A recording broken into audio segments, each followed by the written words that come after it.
আসসালামু আলাইকুম এভরিওয়ান, সবাই কেমন আছেন? আমি আবারও ভোর ৫টা চলে আসছি কিচেন রুমে বাচ্চার জন্য কিছু নুডলস তৈরি করার জন্য। কারণ আমার বাচ্চাটা তো বাসা থেকে বাইর হয়ে যায় সকাল ৭টা। তো আমি কি করবো, হয়তো ওর বাবা ঘুমায়, আমি তো আর ঘুমাইতে পারি না। অনেক বাবা আবার কেয়ারফুলি থাকে যে বাচ্চাদেরকে নিয়ে, কিন্তু সব বাবার আবার একরকম হয় না। মায়েরা কেয়ারফুলি হওয়া লাগে, কারণ মারাই সকাল সকাল বাচ্চারা কি পছন্দ করে না পছন্দ করে সবগুলা করা লাগে। প্রায় আমার নুডলসগুলো এখন সিদ্ধ হয়ে গেছে। আমি আর একটু সিদ্ধ হওয়ার পরে এগুলো একটু ধুয়ে নিব। তারপরে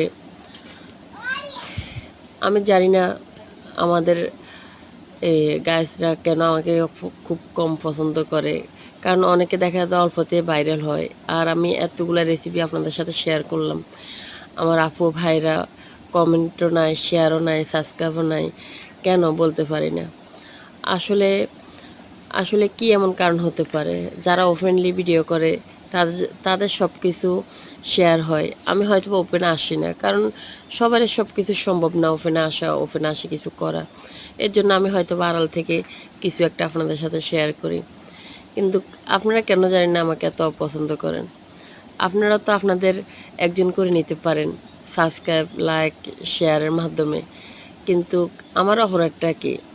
আমি যে আপনাদের সাথে এগুলো শেয়ার করতেছি এটি আমার অপরাধ? তা তো আমি অবশ্যই বলতে পারি না। তো আমি একে একে এখানে সবগুলো উপকরণ দিয়ে দিচ্ছি। দেওয়ার পরে বাচ্চারা কিছু ক্ষেত্রে ঝাল কম খায়, কেউ আবার একটু মশলা কম খায়। এজন্য আমি হয়তোবা কিছু মশলা এখানে কম অ্যাড করছি। যেভাবে বাচ্চারা পছন্দ করে এইভাবে নিচ্ছি। আবার অল্প সময়ে করতে হয়, না হয় বাচ্চার লেট হয়ে যায় এই জন্য।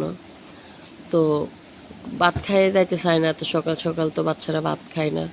হালকা কিছু নাস্তা লাগে, কখনো রুটি, কখনো নুডলস, কখনো পিঠা, এক একটা দিন এক একটা করতে হয়। তো এর পাখি আমি মনে করি যে আমি যে সবসময় রান্নাঘরে থাকি ব্যস্ত, এই জন্য আপনাদের সাথে একটু শেয়ার করতে চাই, হয়তো বা কিছুক্ষণ সময় আপনাদের সাথে কথা বলতে চাই, সব কিছু উল্লেখ করতে চাই। তবে আমার মনে হয় না যে আপনারা আমাকে একজনে মনে করেন। যদি মনেই করতেন তাহলে অবশ্যই আমাকে সাবস্ক্রাইব করতে পারতেন, লাইক কমেন্ট শেয়ার করতে পারতেন, তবে তা না। কী জন্য? তবে যদি আমার ভিডিওটা অবশ্যই সুন্দর হয় বা রেসিপিগুলো আপনাদের পছন্দ হয়, তাহলে আমি মনে করি আপনারা এগুলো অবশ্যই করবেন। কারণ সব মানুষ তো এক এক না, হাতের পাঁচ আঙুল এক না। তো কেমন হয়েছে অবশ্যই জানাবেন। আল্লাহ হাফেজ, ভালো থাকবেন। আসসালামু আলাইকুম।